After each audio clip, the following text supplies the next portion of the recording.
Hi, everybody, and welcome to a very special Q&A with Josh Levine, who is joining me live from London. How are you today, Josh? Hi, Tom. I'm very, very well, thank you. Very nice to be here. Yeah, good.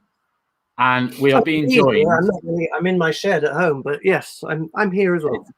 It's a great shed. And obviously today, Josh is going to be talking to us about Dunkirk. The Battle of Dunkirk, which you can see on screen now. And during the Q&A today, you can yourself post a question.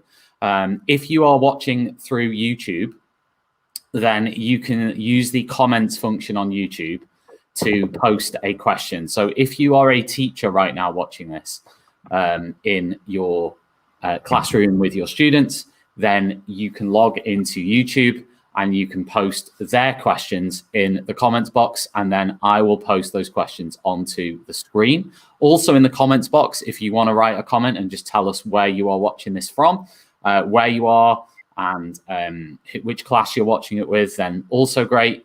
I will also post that on the screen. I know we're joined by a lot of different schools around the UK today for this presentation. Hopefully you can hear and see me okay. Also let me know in the comments if you can or can't. Hopefully you can. Josh is a historian who has written multiple books about a lot of things actually, but notably around Dunkirk, Forgotten Voices, and also the second book as well on Dunkirk. Josh, what was the second one called? Remind me. It was cool. It had a very long title. The history behind the major motion picture, I think. So it was kind of a tie-in with the film, explaining the history to people who didn't know. Cool. And also, Josh has not only written 2 books on Dunkirk, but he has also advised on the movie Dunkirk as the chief historical advisor for Christopher Nolan on the movie Dunkirk, which we'll be talking about a little bit later, I hope. In addition to that, I know you've also written books on the Blitz and the Troubles in Ireland, and you are currently writing. Am I allowed to say you're currently writing a book? Yeah, go ahead. Yeah. And also, Josh is currently writing a book on the North African campaign of World War II. So if you're watching it, and hi to Cannon Slade, there are 75 students currently listening in Cannon Slade School. So hello and good morning to everybody in Bolton who is listening along, and also good morning to everybody in Blackburn who is listening along as well. So thanks for those 2 comments. So we've got a couple of schools already saying hi, and if you are listening in, then do drop us a line. So in a second, I'm going to hand over to Josh. Josh is going to present a few things around Dunkirk, some stories, some information. And while Josh is presenting, I'm going to be butting in with some questions. And also, if you have a question, then you can post it in the YouTube comments, and then I will throw the questions up on screen. So, Josh, I don't know whether that's a good enough introduction from me for you, but I'm going to pass over to you now to kick off on a little introduction to what you're talking about. Thanks, Tom. And thank you. Welcome, everybody. Thank you very much for coming along.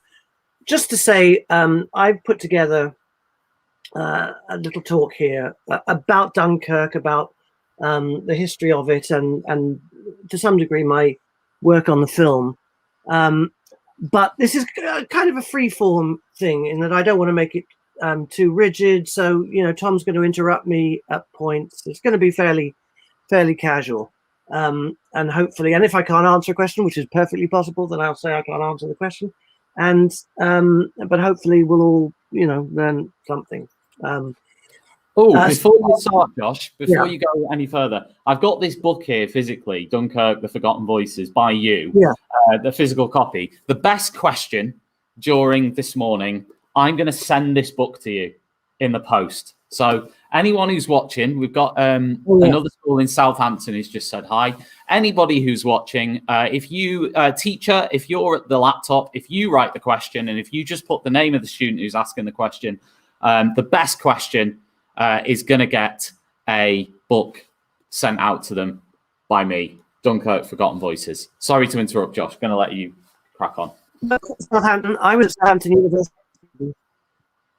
No, I was at Southampton University 300 years ago, and so welcome Southampton. I lived in Highfield for a couple of years, and Portswood.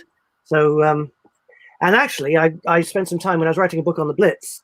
I spent some time in Southampton. Southampton was very heavily blitzed, and I got some incredible stories of that period out of Southampton. People used to go trekking in Southampton. They used to basically leave the city during the day and go and sleep outside the city at night, and then come back and do their work the next day, which shows how tough people were back then. Anyway, that's another story. So I'll start with, start with this. This is the trailer for the film, and some of you may remember this.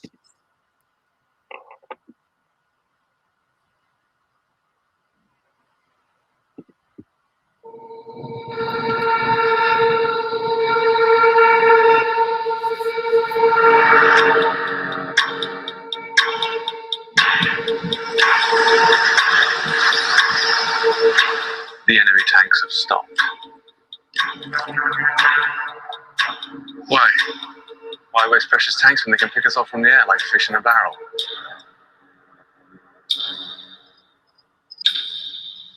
There are 400,000 men on this beach.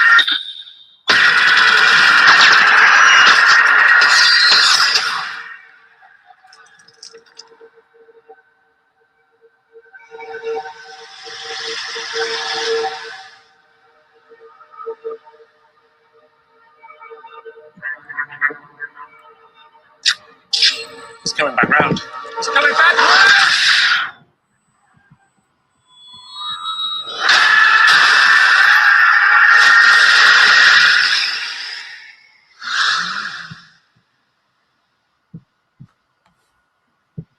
Where are we going? Dunkirk.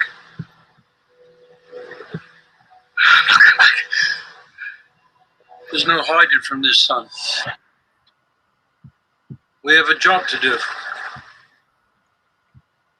If we go there, we'll die.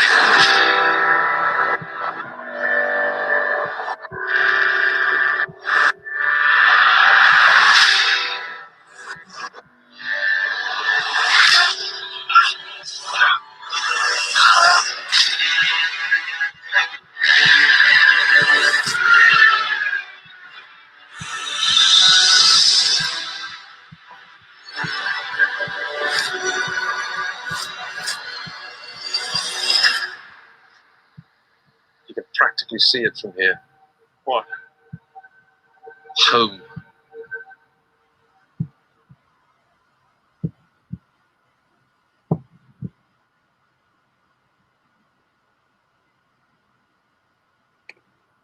Okay, so that was the fiction. Now, this was the real speech that Winston Churchill, who was the Prime Minister at this time, gave when the troops were home. We shall fight on the seas and oceans. We shall fight with growing confidence and growing strength in the air. We shall defend our island, whatever the cost may be. We shall fight on the beaches. We shall fight on the landing grounds. We shall fight in the fields and in the streets. We shall fight in the hills. We shall never surrender. And if, which I do not for a moment believe, this island or a large part of it were subjugated and starving, then our empire beyond the seas, armed and guarded by the British fleet, would carry on the struggle until, in God's good time, the new world, with all its power and might, steps forth to the rescue and the liberation of the old. So he's speaking there in early June of 1940, and it's a really interesting speech if you actually pay attention to it, because he's talking about we'll fight them, being the Germans, on beaches, landing grounds, in fields, in streets. He's talking about guerrilla warfare. He's talking about the fact that the Germans are coming and we will be forced to fight them in our home.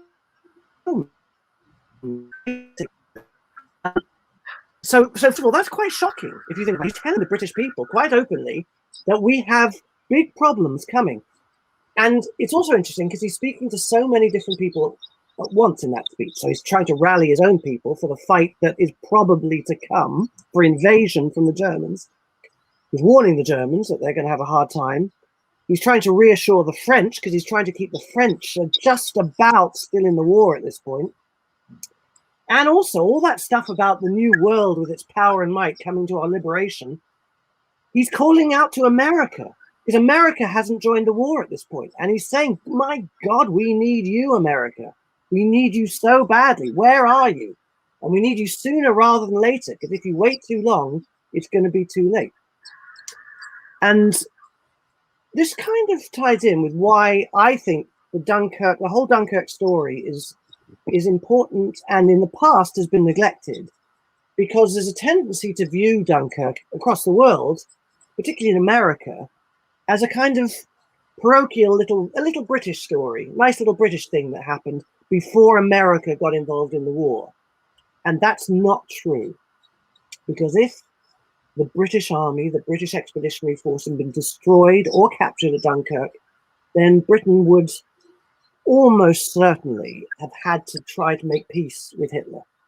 And Britain would then have become, as Churchill said in cabinet, in government, would have become a slave state. And we would be living in a completely different world today. It's hard to imagine. Europe basically would have been completely turned Nazi. And without Britain to hold on at that point, Britain and what was left, Britain's dominions and empire, without Britain to preserve freedom, I suppose, and the rule of law, then all the sort of the monstrous totalitarian norms of Germany, the world of brutality and slavery and totalitarianism would have bled right across Europe. There would have been no free speech. We'd have been in a world of concentration camps, a world of, total sort of brutality and intolerance. And, we who knows where we would be today, but it wouldn't be a good place for any of us. And a lot of us wouldn't be here in the first place. So it's this sense of forgotten importance. That's why I was very glad to have been brought on board with Dunkirk. So, fight on the... Well, we've seen him. This is a picture of, you can see I'm there, and there's a man there called Christopher Nolan is sitting there, and there's a man called Arthur Taylor, who is a veteran of Dunkirk. I mean, he's dead now, but he was alive about 3 years ago. And the way I got involved with this, I got a telephone call pretty much out of the blue from the producer of Dunkirk, who is Christopher Nolan's wife, asking me if I wanted to be part of the film. And I at that point, I didn't really know who Christopher Nolan was. I like films, so I wouldn't call myself a film buff. But if you're watching this somewhere and you're wondering who Christopher Nolan is the movie director responsible for Batman and Batman Begins, Batman, all the latest Batman ones is Christopher Nolan, along with a load of other things. I mean, he's done loads of movies, right? Yeah. So this is when you got the phone call from him, right? And his films tend to be quite science fiction and quite sort of, and so this was I got a phone call from him, or from his wife, from the producer, asking me to come on board. And so he ended up coming to my house. It's funny, he's very, very famous in some ways and completely not famous in others. So he can go around London, walk around London, no one recognizes him. At the same time, he's considered, one of the great filmmakers of all time. So he came to my house and we talked, and he ate a lot of biscuits of mine. And we chatted through his idea of the event and his idea of the film. He gave me a copy of the script. I didn't realize he's very, very secretive about his films. And when Tom Hardy had the copy of the script, apparently Christopher Nolan stood over him while he read it, but I was able to keep it for a night. So I went through it, and I really liked it. And what I really particularly liked if you've seen it, there were 3 distinct strands to it. All of this action took place on land, at sea, and in the air. And they were different stories, and they all interweaved and they interlocked, and they sort of came in, they came out, and they interacted. But what it got across was there wasn't one single story at Dunkirk. There were lots and lots and lots of individual stories. And so people experience things differently. And that's very important for this film, but it's also important for history in general, for life in general. There never is one story. There are always different ways of looking at things, different ways of acknowledging things, different viewpoints, different perspectives, always. So, for example, at Dunkirk, there was good and bad behavior. There was good order. There was chaos. Little examples I can give. There was a man on the evacuation. People were moving into to Dunkirk. Soldiers were moving in. You had one man who was so hungry. He'd been on the retreat. He hadn't eaten anything. And he was found trying to eat the leather strap from his helmet. That's how hungry he was. So that's in one place at one time. Yet in another place at another time, there were some men, Royal Engineers, who found a cafe open behind the beaches, went in. So this was while the evacuation was taking place. They found a cafe. They went in.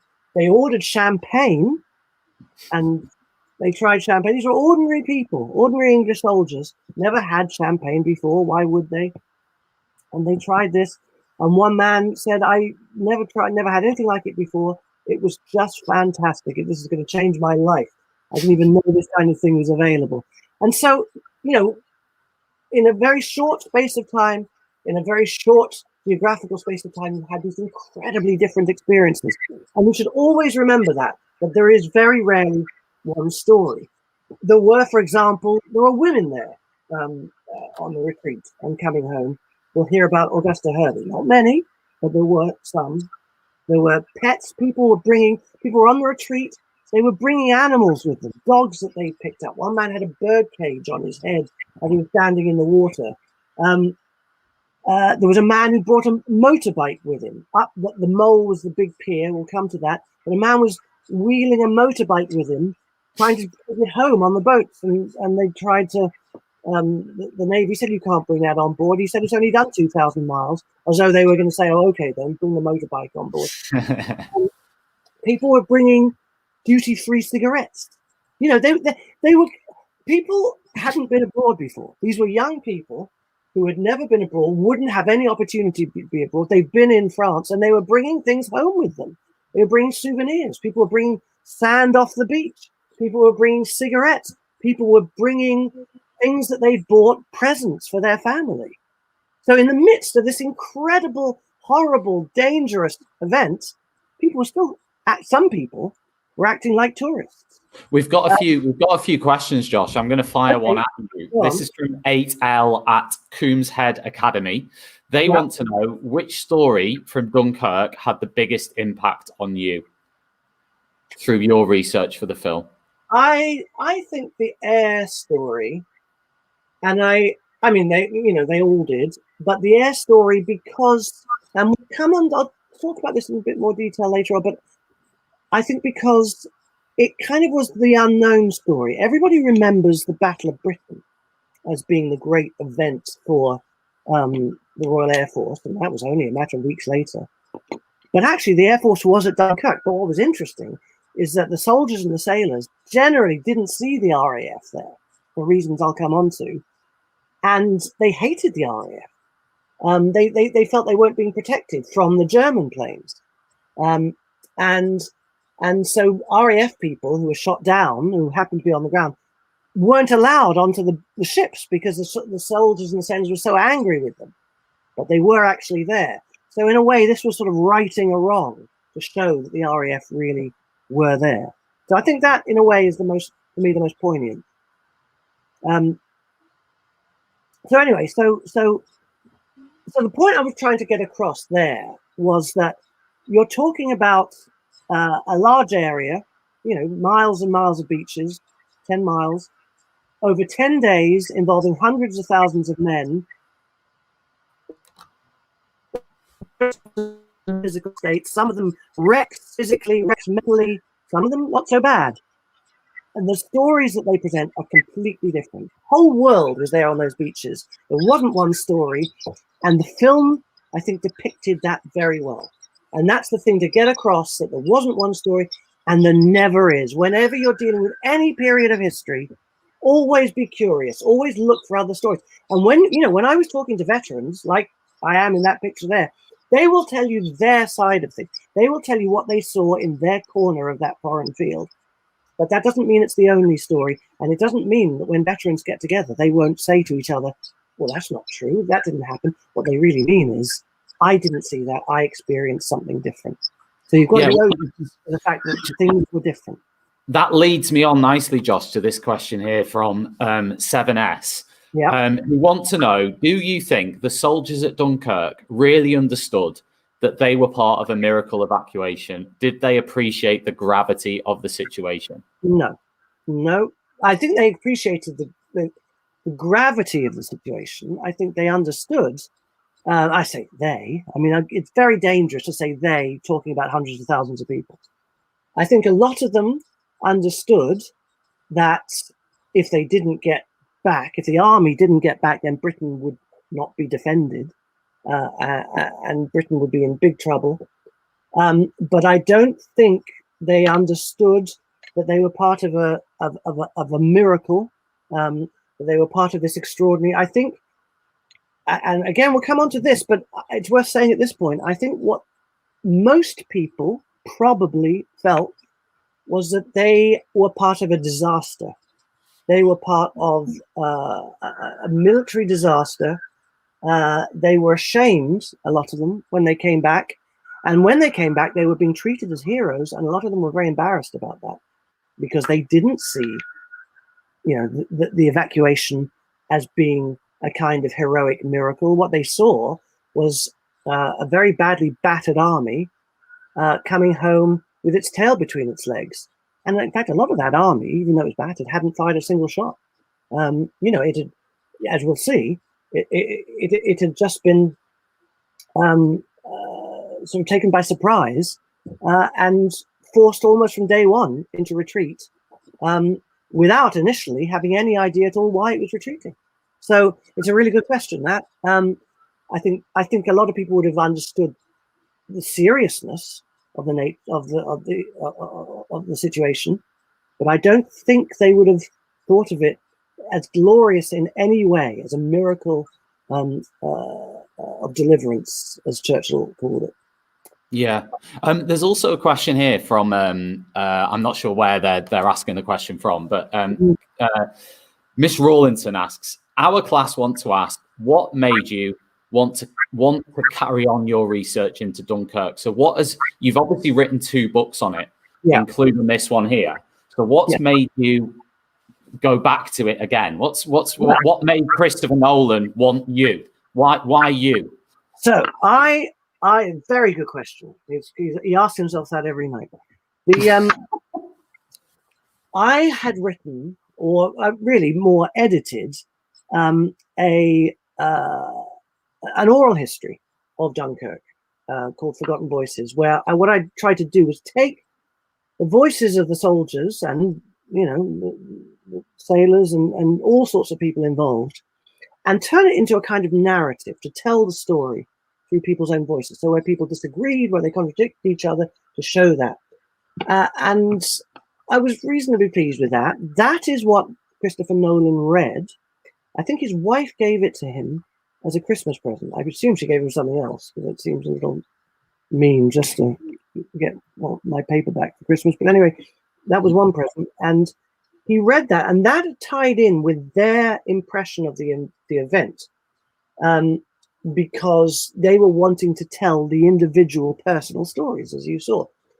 So that's why they brought me on board as the consultant. And then I worked very closely with them and went into huge detail, tried to find everything I could possibly find in every archive I could possibly find, meet as many veterans as I could possibly find, to get as deeply inside the story as I could.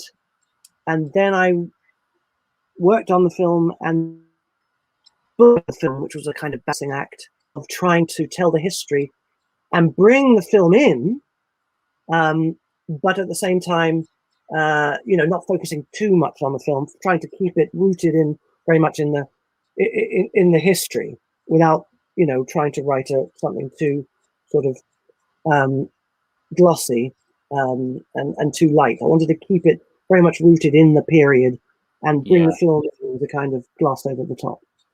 So that's where I came in, really. That's cool. Also, you can come back to these questions, Josh, later if you want. But basically, we've got 2 questions from Bolton. One is from FF, who says, "How do you think Britain's colonies and empire would have reacted if Hitler had invaded Britain after the Battle of Dunkirk? Could they have come to our aid?" That's question 1. So I don't know whether you want to address that now or come back to that later. Question 2 is from AA. And this one says, "How do you think the Dunkirk evacuation helped the Allies in their battles in other parts of the world, for example, North Africa?" Okay, right. So the first one, would the colonies and the dominions and the Commonwealth have come to Britain's aid if they were? I think it would have been very, very difficult. I think. So, well, again, we'll come on to this in a bit more detail, but Hitler fully expected Britain to make peace. He didn't believe that Britain wouldn't make peace with him. He thought that in his worldview, Germany would have its empire, the East, Russia, and Britain would keep its empire, so India and what have you. And they would kind of split the world, although at that time, at the same time, Britain would clearly become a sort of satellite of, Germany would decide basically who was in charge in Britain, and Britain would become. There's a very good film called It Happened Here. It was made in the 60s. Really, really interesting film about what would have happened if the Germans had come to Britain. And it's not very well known at all, and it's brilliant. Called It Happened Here, and that's definitely worth watching. So I think if either peace had been made, or the Germans had, and we'll go into that, Germans had invaded, I don't think there's much that the colonies and dominions would have been able to do. I think I think Britain would have basically come under German control. Although, the colonies and dominions, so the Australians and New Zealanders, the Indians, all these people, they fought magnificently throughout the remainder of the war. I think it would have been very difficult for them to make an actual difference once the Germans had a foothold in Britain. So it's a very interesting question. The other one was, remind me? The other one is, how do you think the Dunkirk evacuation helped the Allies in their battles in other parts of the world, for example, North Africa? Well, it allowed the war to continue, quite simply. If Britain if the army hadn't got back, Britain would have been undefended. Britain would basically have been forced to make peace with, come to terms with Germany. And then there would have been nobody left. So America might still have come into the war, but where would, for example, the Second Front have come from? I mean, the American troops, well, first of all, Canadians and then American troops started pouring into Britain. And that's where, D-Day in 1944, they all came across from D-Day. In fact, for Operation Torch, North Africa, one group sailed from America, another group sailed from Britain. Britain was, if you like, the fortress from that the invasion was launched from. That wouldn't have existed. We would be dealing with a completely different situation. If Dunkirk had not taken place, if the evacuation hadn't taken place, Britain would have been, the world would have been entirely different. It's hard to exaggerate. The fact that this wasn't just this little parochial event, the nice, fun little thing that happened It was massive. It meant the war could continue. That's what it meant. And so don't underestimate it. Interestingly, and we'll let you crack on with a few more slides in a second, Josh. But last one before we do, I think that's 811. Would like to know if you think we should remember Dunkirk as a military disaster or an amazing rescue mission. In other words, the classic triumph or disaster. Why does it have to be one or the other? Blame the class. No. I mean, I'm not blaming the class. I'm blaming the way we look at these things. It has to be black or white. It was a terrible disaster. It was a disaster that enabled Hitler with his hubris. Hubris, this idea that he was unbeatable. Hitler made this decision, which we'll come to go through the Ardennes, and from that moment on, he couldn't do any wrong. It was an amazing achievement by the Germans to basically outflank the Allies. And that was an unthinkable disaster. And then out of that disaster came this evacuation that allowed the war to carry on. And Churchill put it very well. There are a lot of events in the war that Churchill covered up. Thinking of the Lancaster, that he didn't want people to know about because it would affect public morale. But on this occasion, when he gave that speech, I just played that clip from, he was being really honest with people. We said in that speech, wars are not won by evacuations, and they're not.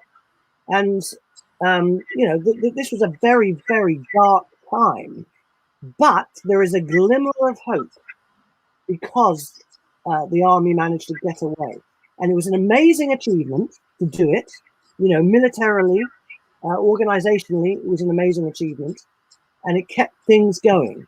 So it was a terrible disaster and a beacon, I think it even said in that clip from the film, a beacon of hope was there because of this evacuation. So it's more nuanced than it just being a disaster or it just being, a glory. It was both. Because I know some historians will go with one or the other, won't they? Some historians will say it was, I've read excerpts saying it was a fantastic try, it was an amazing miracle. And then I've seen other excerpts saying it was a complete disaster. So some historians will actually go for one or the other. No one can say that the defeat during the Battle of France was a triumph.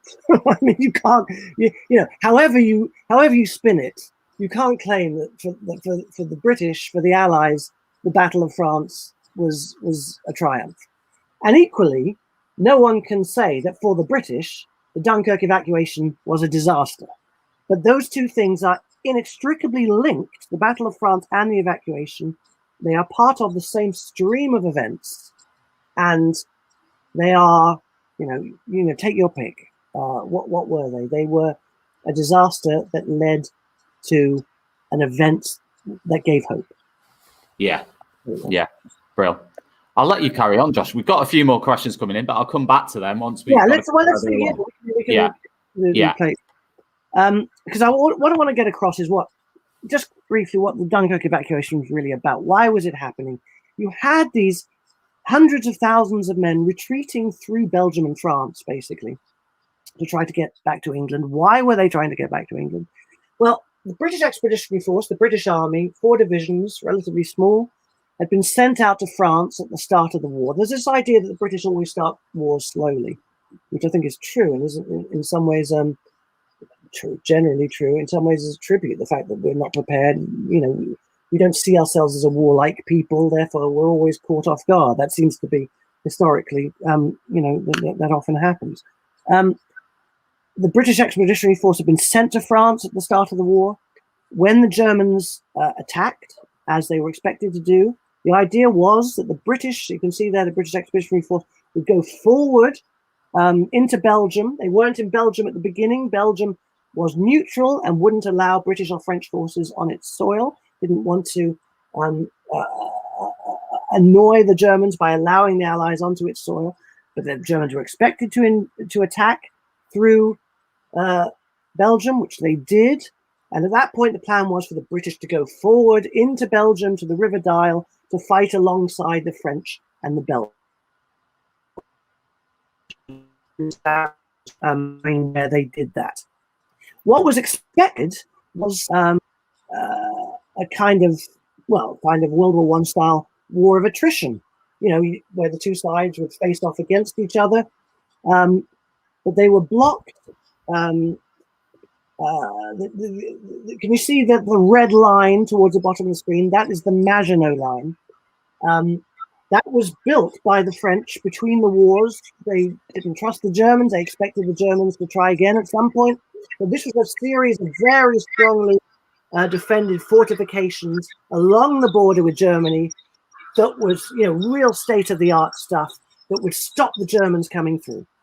And so you had that stopping the Germans there to the south.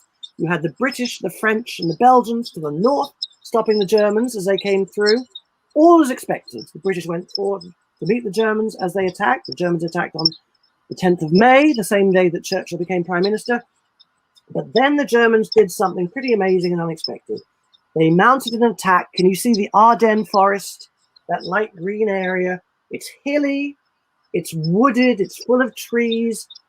It's not a place where the French imagined the Germans would attack, because it's too difficult. They couldn't get tanks through there. But that's exactly what the Germans did. The 19th Panzer Corps mounted an attack through that supposedly impassable, hilly, forested area.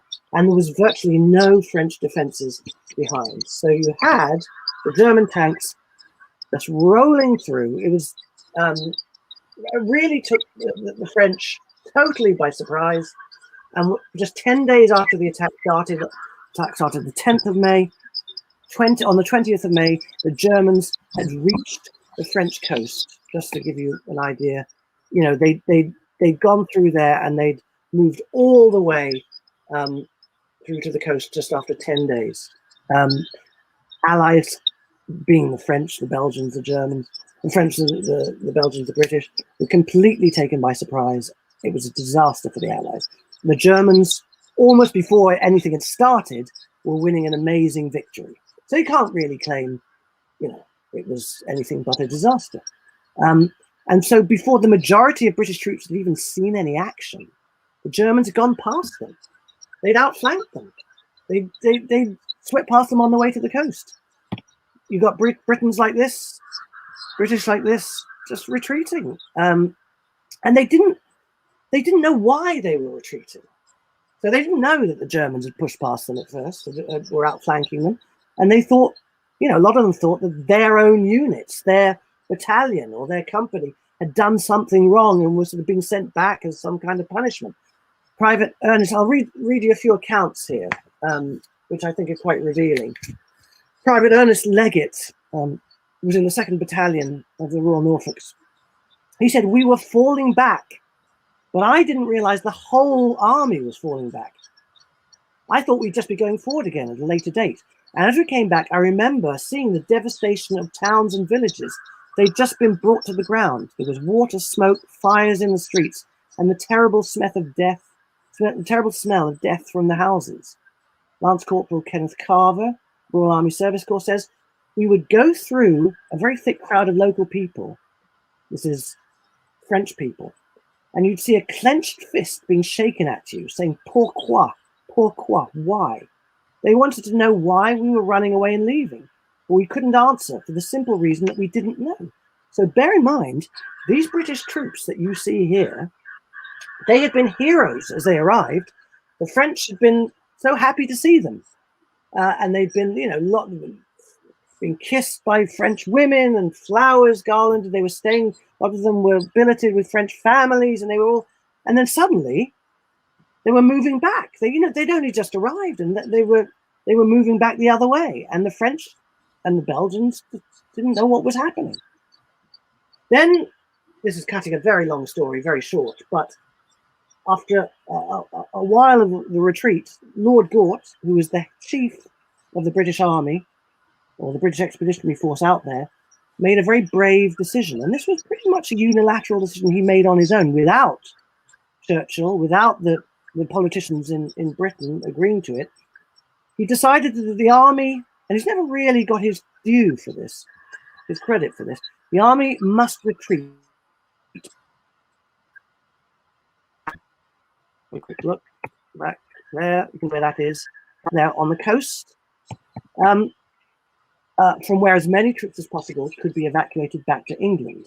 And it's on arrival in Dunkirk that the film begins, with the British Army arriving in Dunkirk, fired at by German soldiers and under attack by German aircraft. Now it's true, if you look at the film, Dunkirk isn't as beaten up as it was in real life. Christopher Nolan doesn't particularly like using CGI, and he didn't receive permission of the town of Dunkirk to blow a lot of it up.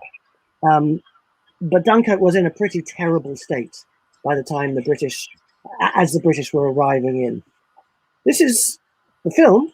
This is Christopher Nolan with his massive IMAX camera and his massive cinematographer. That man used to carry that IMAX camera around as though it was a little handheld camera. There he is again with that same actor. I had a lot of chats with Christopher Nolan, and we had some very interesting discussions. Lots of things came out of our discussions. And one of the things that came out were the leaflets. Now, if you remember, the leaflets feature in the film, I showed this is the real leaflet that the Germans dropped onto the British troops. You can see British soldiers, look at this map, gives your true situation. The troops are entirely surrounded. Stop fighting, put down your arms. Thousands and thousands and thousands of these were dropped onto the British soldiers as they were retreating. And it's quite an interesting one, this actually, because I talked to a lot of soldiers about this. They remembered these maps, these leaflets. They were dropped on them. They said they were very useful for two reasons. One, they didn't have any toilet paper, and these came in very handy as toilet paper. And two, they didn't have any maps, and they were just retreating. They said, it was actually quite useful. The Germans were dropping them these maps, giving them a sense actually of where it was they were going to. So Nolan saw these, I showed him these, and he decided to put them in the film. So if you remember, this happened at the very start.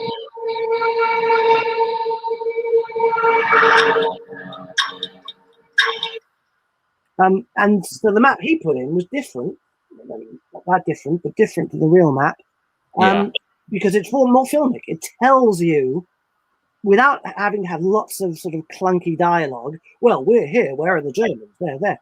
This map, you just have to look at that and you get an immediate sense of what's happening. So it's cinematically very effective. Tells quite a complex story with a minimum of effort. Other things we discussed, the halt order. I don't know if you've heard about that. The probability was the British Army would have been taken prisoner, the war would have been lost, had it not for a very fortunate decision taken by German generals and confirmed by Adolf Hitler. So, as I've just shown you, the German tanks were speeding along and outflanking the British and the French. When they got basically to the outskirts of Dunkirk, the Germans stopped their Panzer tanks just as they were about to enter Dunkirk, just as they were about to finish off the British Army. Now, that was incredibly good luck for the British. They were given basically an extra 3 days to retreat back into Dunkirk, when otherwise they would have been completely cut off.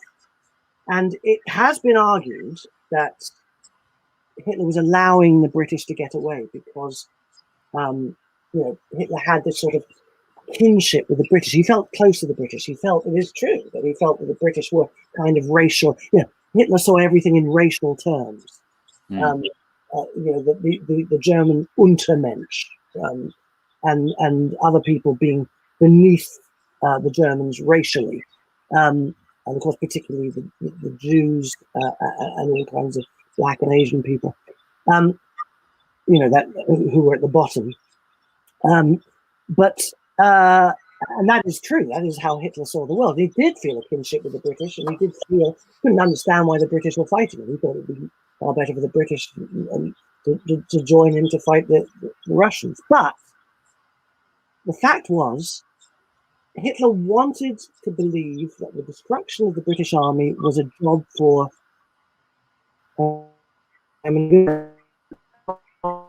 Luftwaffe, German Air Force, not for the far less loyal German generals. Hitler was very suspicious of his own generals. And besides, the tanks had got so far ahead, they'd forged too far ahead of their infantry. Their infantry weren't close enough to support them. Also, you've got the fact that the terrain around Dunkirk wasn't suitable for tanks. Terrain inside Dunkirk wasn't suitable for tanks. Tanks, bear in mind the French hadn't surrendered yet. It was thought there was still going to be a lot of fighting south of the Somme against the French. So the French wanted to save the tank without fighting. So it's true that Hitler expected the British to make peace, and it would have been on his terms, but he wasn't just allowing the British to escape, or as it's been called, building the British a golden bridge. There were first of all good reasons for stopping the tanks before they got into Dunkirk, and secondly, there were also some not so good reasons. He wanted the Luftwaffe to finish Hermann Goering's loyal Luftwaffe to finish them off, and Hermann Goering phoned Hitler and said, "Let me do it. Don't leave it to the generals who aren't loyal to you. They'll take the credit. Let us do it." And as it turned out, Luftwaffe actually weren't capable of doing it. So there were reasons why the tanks were stopped, but it's also very, very fortunate for the British, because it's perfectly possible, in fact likely, that if they had carried on, then the British wouldn't have been able to get away. Lots of things we discussed. We discussed physically distinctive units of Dunkirk. Now, they surprise you, but these are the Cameron Highlanders. They went into battle wearing kilts. They're the last British units to actually fight wearing kilts. And they did. They fought at Dunkirk. They actually had sort of aprons over the tartan when they went into battle. And we were talking about the fact, who should we show? Or who should, I say we, digging myself up a bit, who should he show? So I was suggesting, why not? These are very interesting. The fact is that there were soldiers with kilts at Dunkirk. Show those. There were women present, or at least a few. There was Augusta Hersey, who's a French woman who married a British soldier while they were out in France. She didn't speak English, he didn't speak French, but something happened, and they got married.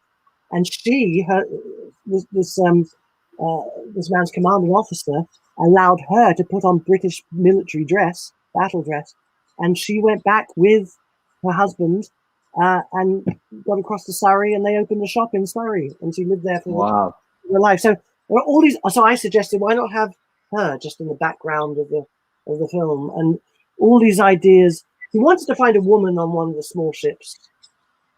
I couldn't. There really wasn't. There was a story in the Times that women had been on board the small ships, but I think that was just a rumor.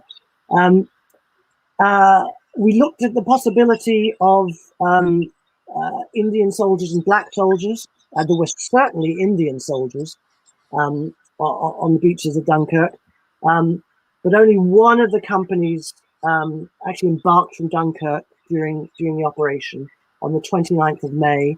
But there was absolutely a unit of Indians. I looked and looked to see if I could find black troops. There were certainly black soldiers in the army, not many at this point, many more later on in the war. But there were a few that I could find, none actually at Dunkirk. One was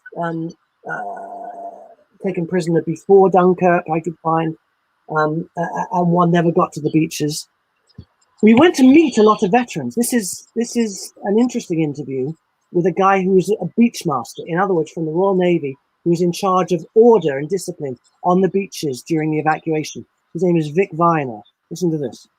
And the other sad thing, of course, to me is that so many of them committed suicide.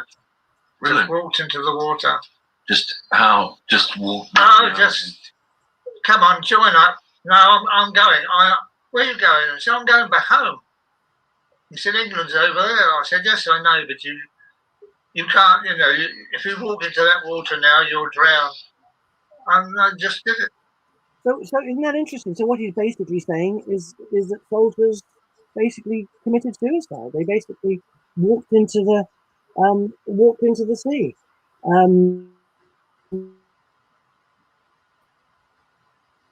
led directly.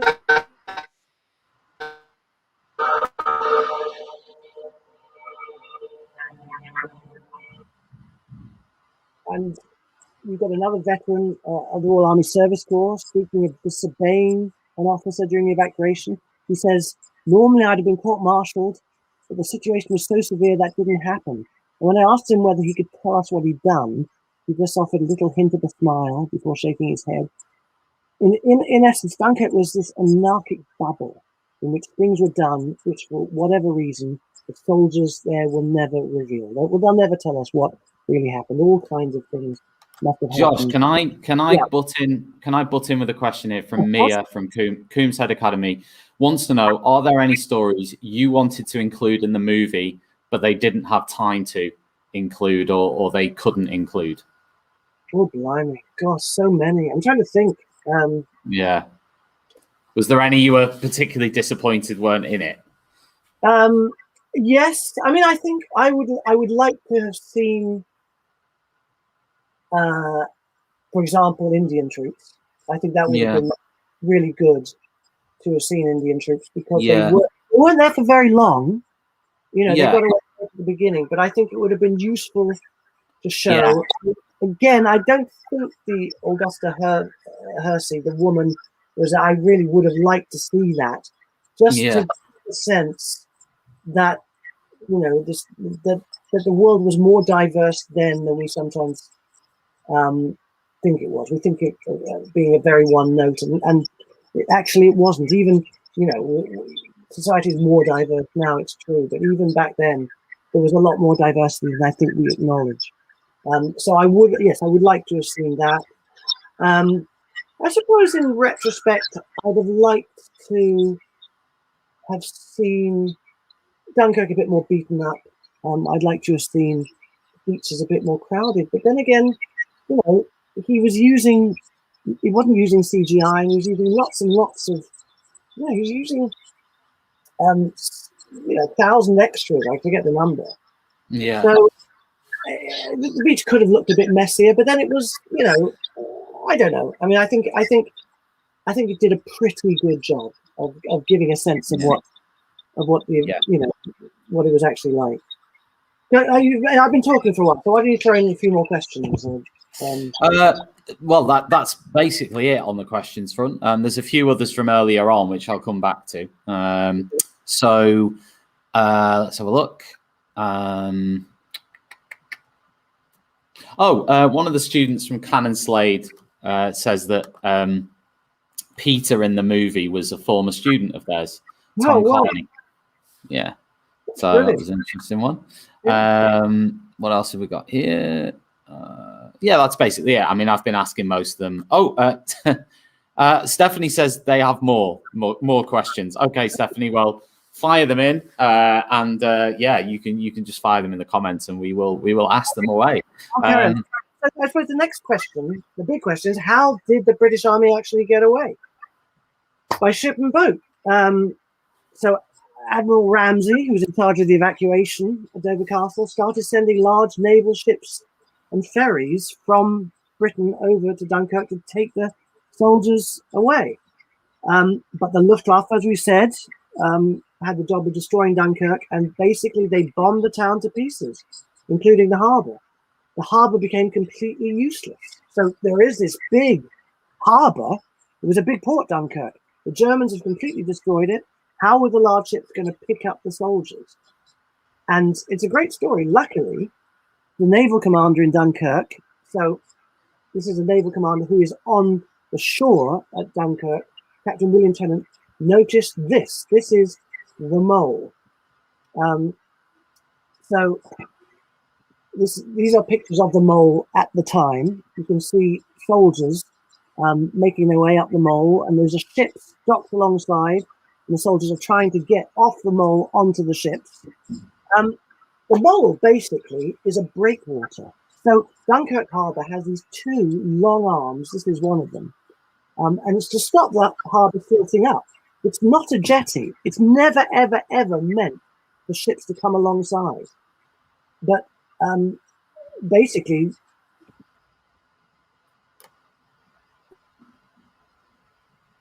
And that's what you see if you go there today. And for the film, they had to rebuild this entire huge, long, well, not the entire, but they rebuilt the breakwater. It's really an amazing story.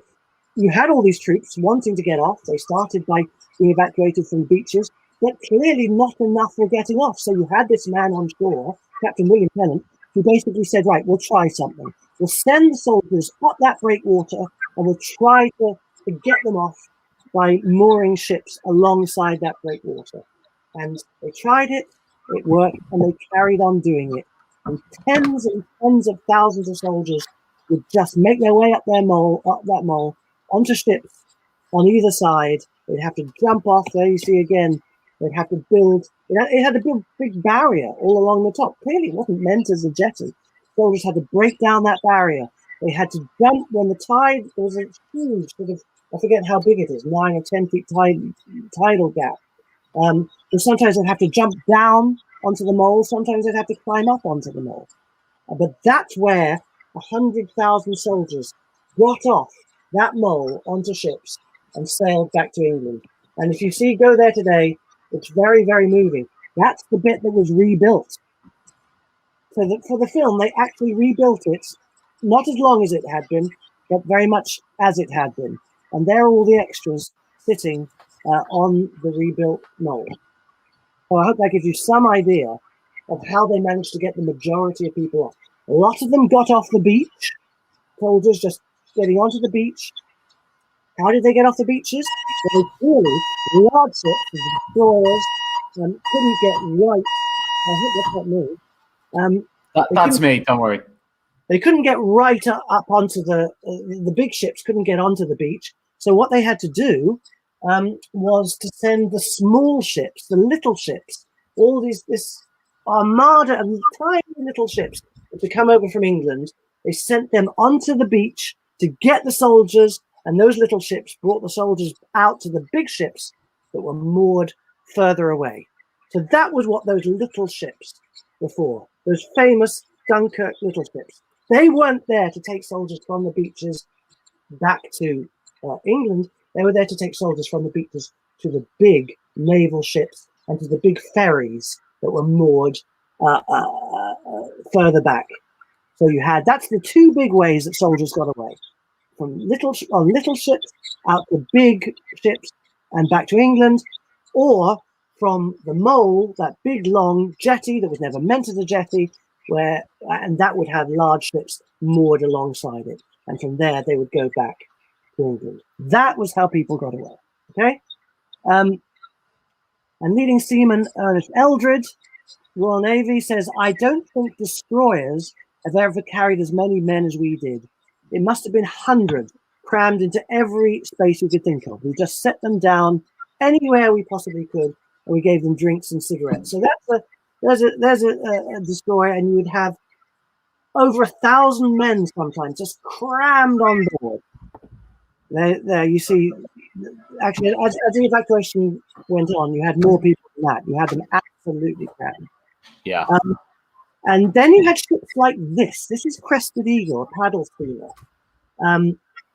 Now, the man called J.B. Priestley was talking on the radio just after the evacuation, and this is what he was a playwright and he was very important for morale because he spoke to people. And this is what he said about the Dunkirk evacuation.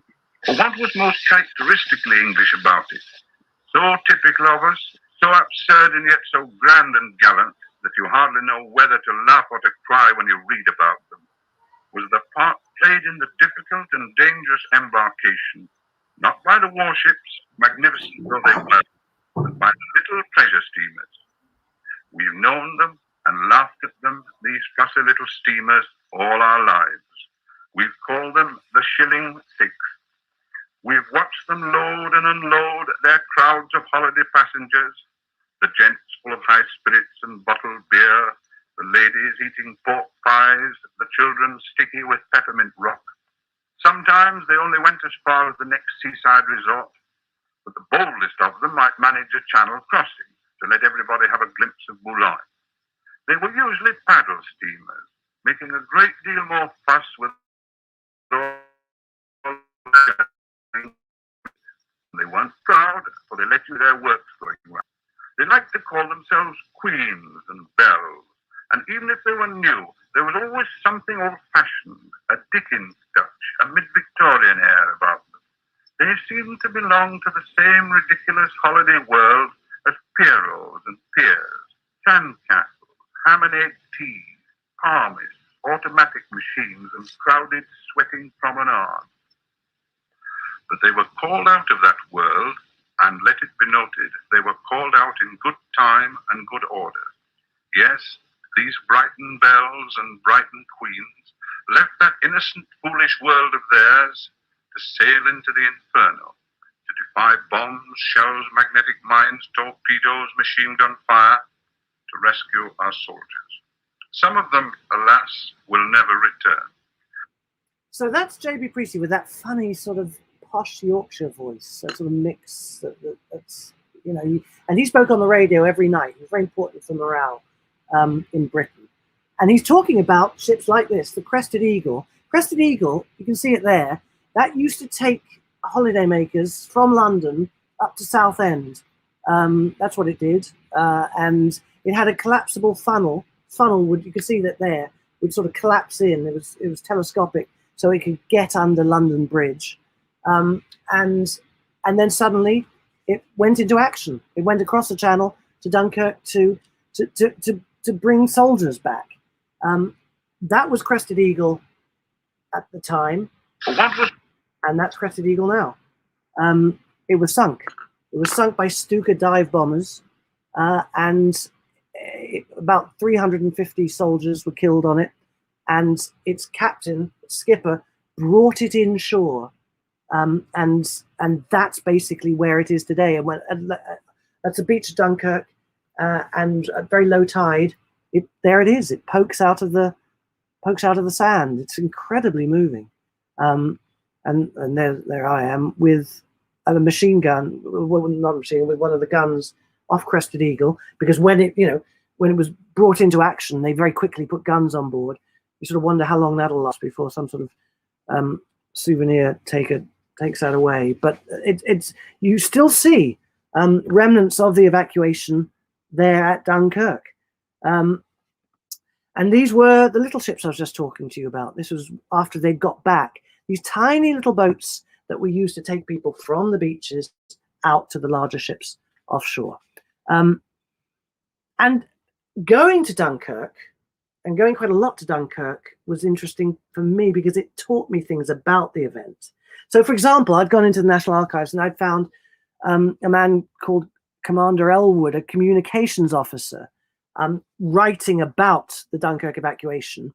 And he'd said that, they brought out a Marconi transmitter, like a radio transmitter, to give to the Navy, so that the Navy could get in contact with ships, Navy on shore, get in contact with ships and get in contact with England. But it had been broken because sand got in the generator after just a few hours. And I was thinking, how on earth did they manage to let sand get? Did they drop it? How did they get sand? And when I was there, you realize that these sandstorms whip up, even in the middle of summer. The wind gets up, it becomes very cold, and sand gets everywhere. And when they were making the film, they all had to wear goggles, and they had to wrap their faces in masks. And you realize that's why it went out of action, because they were using it on the beach, and sand just clogged it up because there was a sandstorm. So sometimes being at a place really tells you the story, things that you can't gather any other way. There's an expression, the landscape retains the story, and that is so often in history true.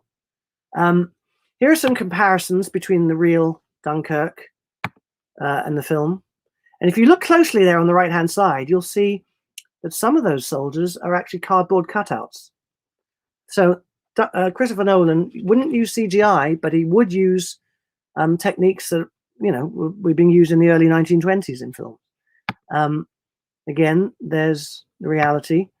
And there's what he did for the film. So what you see there is the oil burning, and it created these huge clouds of smoking oil over Dunkirk, which made it difficult because when the Germans were bombing, as we've seen, the Luftwaffe wanted to finish off the British. When you had these big clouds, you had partly natural clouds and partly this not natural cloud of oil smoke. It meant that the Luftwaffe simply couldn't see what was happening down below. Also, it wasn't perfect for the Luftwaffe, because even though they could destroy the port, dropping bombs into sand, the sand actually dissipated a lot of the power of the bombs.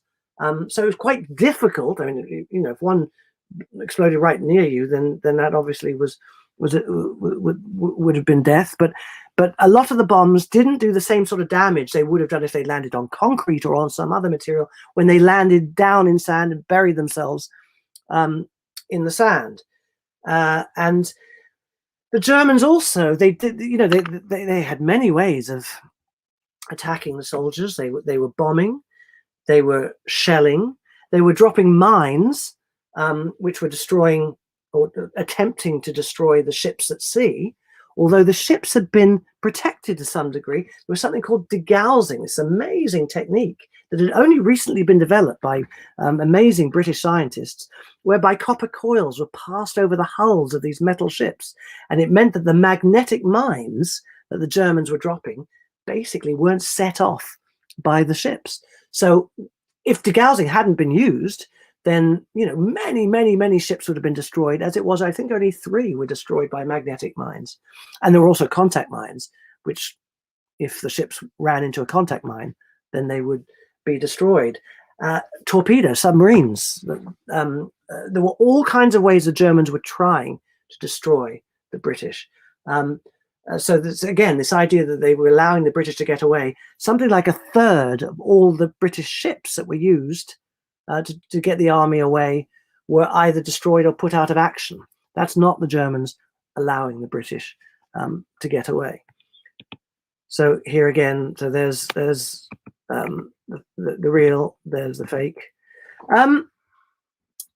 Many things, little things as well as big things, as you asked before, weren't featured in the film. This is one thing. The soldiers, if you watch the film, the soldiers were all very young, but of course all kinds of soldiers fought. And here's a magazine picture from the time. You can see that man, it says over 35 but not too old to serve. He looks quite a lot older than 35, to be honest. But people, up to 50 were serving in the Pioneer Corps. Now, the Pioneer Corps is basically the people doing the physical work, the people digging the trenches, making the pipelines, building the railways, doing all that. A lot of these were First World War veterans, actually, and they were a pretty rough crowd, some of them, doing the heavy work. And you don't see too many of those in the film. And then there's the fact that the film didn't have time. I suppose actually this may be the thing that we didn't have a chance to see. This is a good answer to that question. What did we not have a chance to see that I think we could have seen? We didn't have a chance to see the retreat. And part of that retreat was extraordinary events that resulted in people not making it back to the beaches. And so I'll read you this story. This is a man who survived and gave an interview. I've met his family since. All 4 sons who wouldn't be alive if he hadn't survived. Basically, on the 28th of May, 1940, so the evacuation had already started, but not everybody clearly had got back to Dunkirk yet, and some never would. Men from the 2nd Battalion of the Royal Warwickshire Regiment, the 8th Battalion of the Worcestershire Regiment, and then also the Cheshire Regiment, surrendered to the 1st SS Panzer Division. And Gunner Brian Fay was one of them. He was taken prisoner by this SS unit. Bear in mind, there's a difference between the Wehrmacht, which is the German army, and the SS, which is more of a kind of political, a sort of Nazi element of the army. It's almost a paramilitary, I suppose you could say. Much more fanatically Nazi than the Wehrmacht, which is not to say that the Wehrmacht wasn't loyal to the Nazis. That's another argument to have another time. But instead of sending British the Germans, what the SS did was force them all into this barn. I say this barn's been rebuilt since, but it was the identical barn on this site. And this is what Gunnar Fay said in an interview with the Imperial War Museum. He said, there must have been about 100 of us in the barn, and then the Germans surrounded it and threw in hand grenades. It was apparent they were going to murder us all. I suppose the men in front took the full force of the blast, but we all went down like a pack of cards. I heard the noise of the explosion, and it hadn't damaged me, but we were terrified. And then the Germans said, Raus, 5 men. So 5 men were taken out of the barn, and there were 5 Germans in front of the barn with rifles. The officer counted out 1, 2, 3, 4, 5, 1, 2, 3, 4, 5, and these 5 men were shot. Now, I was already wounded, and the feeling I had was that this was so unfair, so futile, so hopeless. I decided I would be one of the next 5 to die. I thought to myself, I can't suffer this any longer. I'm going to get over with this as quick as I can. So the officer said, out, another 5 men, and I got up and I went out. A boy helped me, and we went out and we took our positions. I was number 5, and they turned us all round, and I was shot in the back. It was like a punch, like a severe punch, and it knocked me over, and I suppose I must have passed out. And when I finally came to, it had all gone quiet in the barn, and I could feel this bubbling in my lung, but I realized I wasn't dead. I was about 20 yards from the barn, and blood had pumped all over my jacket. My shirt was soaked, and I could only use my left elbow and right knee. And I crawled back into the barn, and there were men in there. Most were dead, and the rest were dying. And I lay there with my head on someone's body, and we started talking. And what we were more interested in than anything else was quenching our thirst. There was no water or food anywhere. We were so thirsty. And this was the evening of Tuesday, 28th of May, and we lay there all day Wednesday and all day Thursday. And actually, I had a pack of cigarettes in my pocket, which I passed over because there's no way I could now smoke with my lung the way it was. And at times I lost consciousness. At other times I was delirious because the time seemed to pass very quickly. And I think all of us just wanted to die. I prayed I would be taken because I was so low. And one thing I'll never forget is that a chap who was sitting up, propped up against the side of the barn, had found a clip of rifle bullets in his pocket. And he was holding one of the bullets against his head, trying to detonate that bullet with another.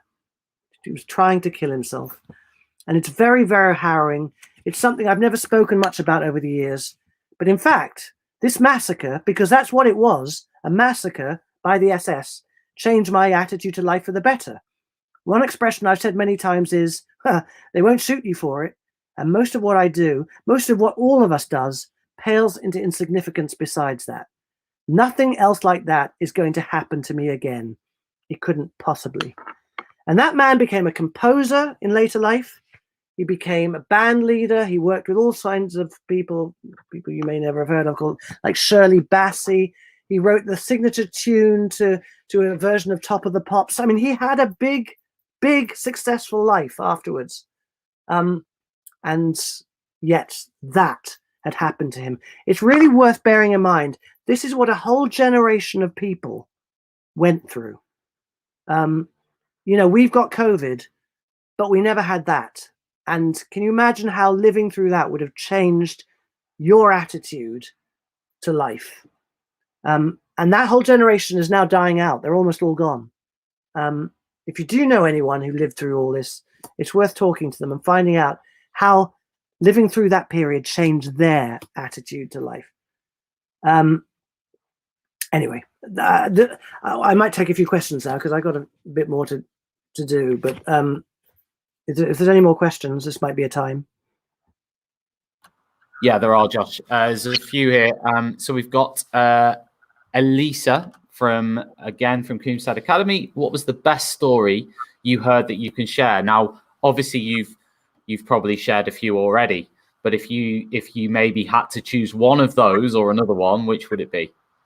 I would, at different ends of the spectrum, I think the one I've just told you, Brian Fay, because it's incredible. That man was not meant to survive, and he did, and he had this amazing life afterwards, and it's the most life-affirming story. which is when this one I find very touching. When the ships came over, the big ferries that came and ferrying people back, they still had their waiters on them. They still had their and there's one guy who said he got on the ship at the Mole, and they were walking over dead bodies to get on board the ship. And he said he collapsed in the corner, and it was absolutely packed, but there was a waiter on board in a white coat, and they were still serving drinks because it had just been pulled out of action. And so this waiter came up to him, because he was an officer, and came up to him and said, "Can I get you anything, sir?" And this is at Dunkirk.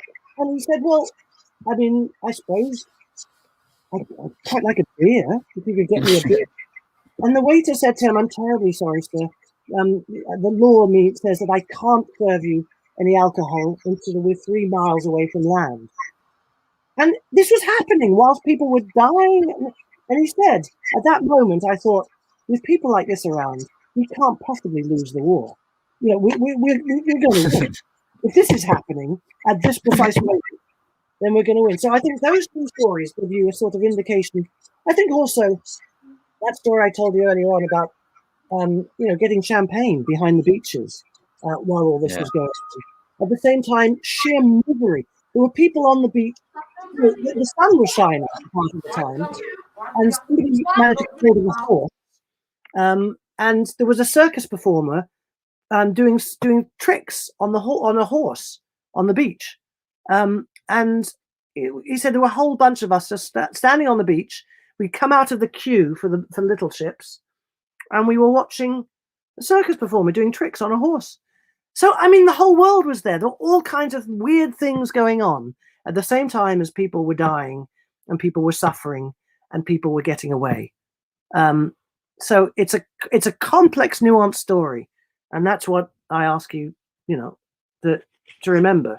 And then the other thing, I'd go back to the fact that a lot of the veterans said how astonished they were and how ashamed they felt to be treated as heroes when they got back to England, because they were. When they got back to England, people were buying them drinks in pubs, they were buying them sandwiches, they were being kissed. There was this instinctive public outpouring of what became known as Dunkirk spirit, which what it was this genuine feeling of relief. First of all, relief that family members were back home and safe. But secondly, relief that the war was still going. The war wasn't lost. That was the birth of Dunkirk spirit, which was a real thing, and wasn't just imposed by the authorities. The authorities were happy to impose it, but it was an instinctive thing that arose out of the fact that the war wasn't over. But then I asked the veterans that I met what they thought Dunkirk spirit, because you still see this in papers, during the Brexit, lots of people were talking about Dunkirk spirit from all different angles. And, every time something happens, people, Dunkirk, British spirit, Dunkirk spirit. I asked the veterans what they thought it was. One man said it was the little ships that were pulled out, pulling people off the beaches. Another said it was fighting on the perimeter. I haven't even gone into this. So that the troops could get into Dunkirk. Lots of British and French troops were stationed around the perimeter of Dunkirk, fighting the Germans off, sacrificing themselves, basically, so that the troops could get inside Dunkirk and get away. One man said, "That's what Dunkirk spirit means to me. Those soldiers sacrificing themselves, fighting the Germans off on the perimeter." Another man said to me, "We want to survive as a country." It was about comradeship, everyone helping together. But then one man, I asked him what Dunkirk spirit was. He just shook his head. And he said, "No, there's no such thing. I never saw it." So there's never one story, all our perceptions. Josh, there's one more question here for you from Alfie from Coombs Head Academy. Are there any other history events that are as significant as Dunkirk, in your opinion? Maybe the death of Jesus, but, certainly are there any within the Second World War? Would you say there are any that you would pick out that are more significant than Dunkirk? Maybe D-Day, but I don't know what you think.